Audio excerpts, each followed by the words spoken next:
ഞങ്ങൾക്കായി നീ ഏറ്റൊരു പീഡ, താഴ്ചകളേറ്റം ധന്യം നാഥ.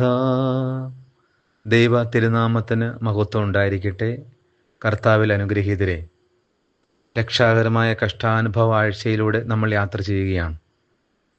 യേശുവിൻ്റെ കഷ്ടാനുഭവങ്ങൾ അതിൻ്റെ സ്മരണയിൽ നമ്മൾ ആയിരിക്കുമ്പോൾ നമ്മുടെ ജീവിതവുമായി ചേർത്ത് വെച്ചിട്ട് ജീവിതത്തിൻ്റെ നല്ല നാളേക്കായി പ്രതീക്ഷയോടെ പ്രത്യാശയോടെ ജീവിക്കാൻ ദൈവത്തിൻ്റെ ആത്മാവ് നമ്മെ ബലപ്പെടുത്തുകയാണ്.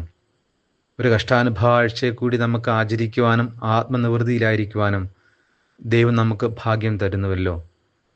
നമ്മൾ ഇന്നത്തെ ധ്യാനത്തിനായി കരുതി വച്ചിരിക്കുന്ന വേദഭാഗം യോഹന്നാൻ്റെ സുവിശേഷം 6-ാം അധ്യായം 63 മുതൽ 7-13 വരെയാണ്.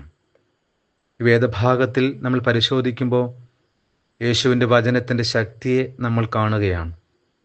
ആത്മീക അനുഭവം ഈ ലോക ജീവിതത്തിൽ നിത്യജീവനെക്കുറിച്ചുള്ള ബോധ്യത്തിൽ നമുക്ക് ജീവിക്കാനുള്ള പ്രേരണ കിട്ടുകയാണ്. യേശുവിൻ്റെ വചനത്തിൽ പലപ്പോഴും ആശ്ചര്യപ്പെട്ട് അത് കഠിനമെന്ന് കണ്ടറിഞ്ഞ് പോകുന്ന കുറേ ആളുകളെ ഈ ഭാഗത്ത് നമുക്ക് കാണാൻ പറ്റും. എന്നാൽ ഈ വേദഭാഗത്തിൻ്റെ ഒരു പ്രത്യേകത പത്രോസ്ലീഹായുടെ വിശ്വാസ പ്രഖ്യാപനമാണ്. യേശു 12 പേരോടും ചോദിക്കുന്നുണ്ട്, നിങ്ങൾക്കും പോകാമായിരുന്നല്ലോ. അപ്പോൾ പത്രോസ് മറുപടിയായിട്ട് പറയാണ്, കർത്താവേ, ഞങ്ങൾ ആരുടെ അടുക്കിലേക്ക് പോകും? നിത്യജീവൻ്റെ വചനങ്ങൾ നിൻ്റെ അടുക്കലുണ്ട്. യേശുവിൻ്റെ വാക്കുകൾ കേട്ട് പത്രോസ് പറയുന്ന മറുപടിയാണ് ഏറ്റവും ശ്രദ്ധേയം. പത്രോസിൻ്റെ വാക്കുകളിലൂടെ നമുക്ക് 1-2 കാര്യങ്ങൾ ധ്യാനിക്കാൻ പറ്റും. ഒന്ന്, യേശുവിലുള്ള പൂർണ്ണ ശരണം. ലോകത്തിൽ ആശ്രയിക്കാൻ വേറെ ആരുമില്ലെന്നുള്ള ഒരു പ്രഖ്യാപനം അതിൽ നിഴലിക്കുന്നുണ്ട്.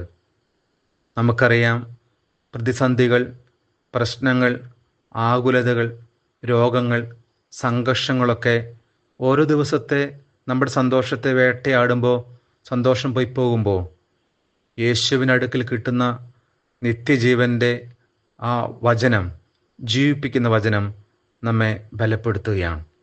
യേശുവിലുള്ള പൂർണ്ണ ആശ്രയ ബോധം നമുക്കുണ്ടെങ്കിൽ നമ്മുടെ ആത്മീയജീവിതത്തിൻ്റെ തിളക്കമാർന്ന അനുഭവങ്ങളെ നമുക്ക് ജീവിതത്തിൽ കൊണ്ടുവരാൻ പറ്റും. യേശുവിൻ്റെ വചനത്തിൻ്റെ ശക്തി തിരിച്ചറിയുമ്പോൾ, ആ വചനത്തിൽ നിന്ന് ലഭ്യമാകുന്ന വിടുതലും സംരക്ഷണവും പ്രത്യാശയും നമ്മൾ തിരിച്ചറിയുമ്പോൾ നമ്മുടെ ജീവിതം കൂടുതൽ ആത്മീക നിറവുള്ള ഒരു അനുഭവത്തിൽ എത്തിച്ചേരാൻ ദൈവത്തിൻ്റെ ആത്മാവ് നമ്മെ സഹായിക്കുന്നു. യേശുവിൻ്റെ വാക്കുകൾ പലർക്കും പലപ്പോഴും ബുദ്ധിമുട്ടും കഠിനമെന്ന് തോന്നിയപ്പോഴും ദൈവത്തിൻ്റെ ആത്മാവ് പത്രോസിലൂടെ കാണുകയാണ്, നമ്മെ വെളിപ്പെടുത്തുകയാണ്, നിത്യജീവൻ്റെ വചനം യേശുവിൻ്റെ വാക്കുകളിലുണ്ടെന്ന്. 6-ാം അധ്യായത്തിൻ്റെ 69-ാമത്തെ വാക്യത്തിൽ പത്രോസ് തുടർന്ന് യേശുവിനോട് പറയുകയാണ്, നീ ദൈവത്തിൻ്റെ പരിശുദ്ധനെന്ന് ഞങ്ങൾ വിശ്വസിച്ചും അറിഞ്ഞുമിരിക്കുന്നു. പ്രിയമുള്ളവരെ, എത്രയോ മൂല്യമുള്ള, എത്രയോ ചൈതന്യമുള്ള ഒരു പ്രഖ്യാപനമാണ്. യേശുവിൽ വിശ്വസിക്കുന്നവർക്ക് ലഭ്യമാകുന്ന സന്തോഷം, സമാധാനം, പ്രത്യാശ നമ്മുടെ ഈ ആഴ്ചത്തെ ശുശ്രൂഷകളിലൂടെ ദൈവം നൽകട്ടെ എന്ന് പ്രാർത്ഥിക്കുന്നു. ദൈവം നമ്മെ അനുഗ്രഹിക്കട്ടെ.